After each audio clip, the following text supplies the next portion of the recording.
Thank you, Kevin. Appreciate it very much. Next slide.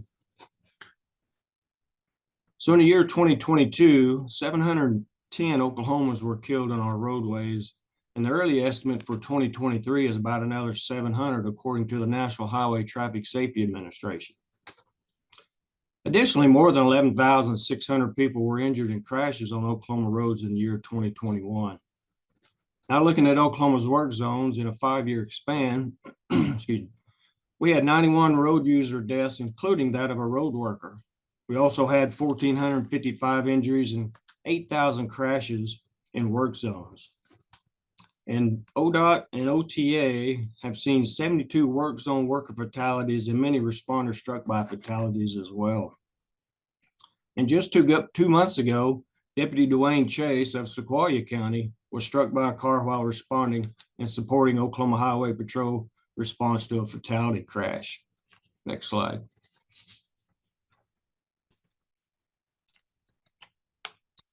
In looking at crashes in work zones, we saw that new teen drivers had a significantly greater risk of crashes. More than 100 teen drivers died in work zone crashes over the past 5 years on our state's highways and turnpikes. And we know the importance of establishing good driving behaviors from the start. That's why Oklahoma legislation introduced in January of 2023, House Bill 2018.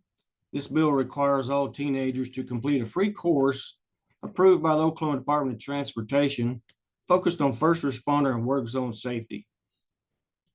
In April of 23, Governor Kevin Stitt signed the bill into law, and the law took effect on November 1, 2023. As of November 1, all Oklahoma teens ages 15 to 18 are required to complete the free online course before they can apply for the Class D intermediate driver's license. Next slide.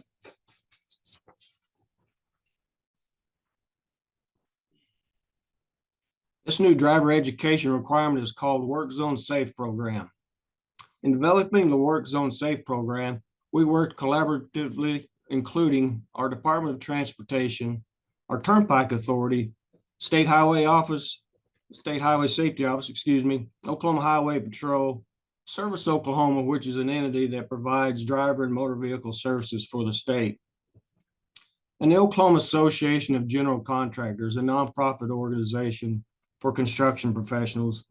And this group worked with Tom Robbins and a consultant to deliver the Work Zone Safe program. The course teaches teens to be confident, capable, and safe drivers in work zones and around first responders. It introduces them to the faces behind the flags and flashing lights through photos, videos, and written content. And teens must watch videos in their entirety before proceeding further. The official online course can be accessed from a mobile device, a laptop, and there is an in-person version delivered across the state. It typically takes about 45 minutes to complete, and there are questions along the way to make sure teens are paying attention. Next slide.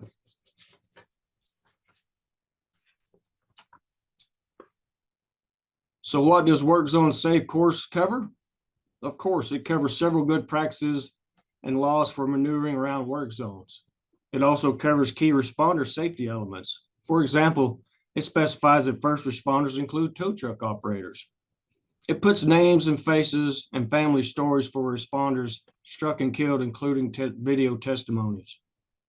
It includes tweets and posts like you see on the right that show by struck by crashes with responder vehicles with near-miss events for responders.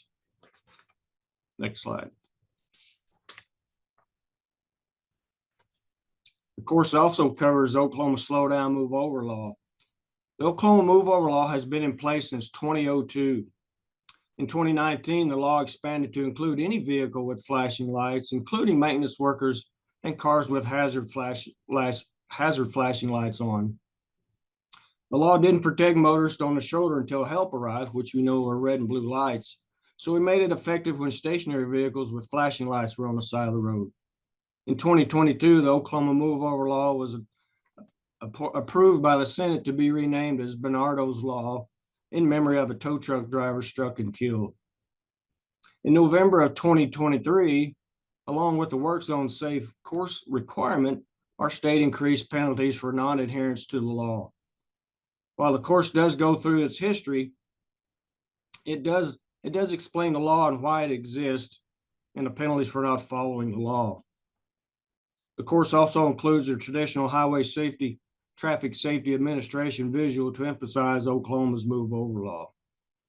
Oklahoma drivers not changing lanes or slowing down for emergency vehicles, licensed wrecker, or any stationary vehicle with flashing lights can be charged $1,000 on the first offense and $2,500 for offense after that.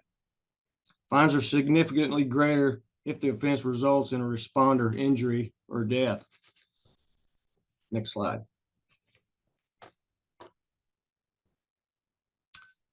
So we're proud to be the first state to enact this driver education, focusing on safety of responders and road workers. We believe that this course helps teenagers learn from how to navigate work zones and can help cut down on confusion and potential risks. In the first year, more than 63,000 teenagers completed the program. And when teens complete the program, they're entered into a drawing for scholarships and other prizes.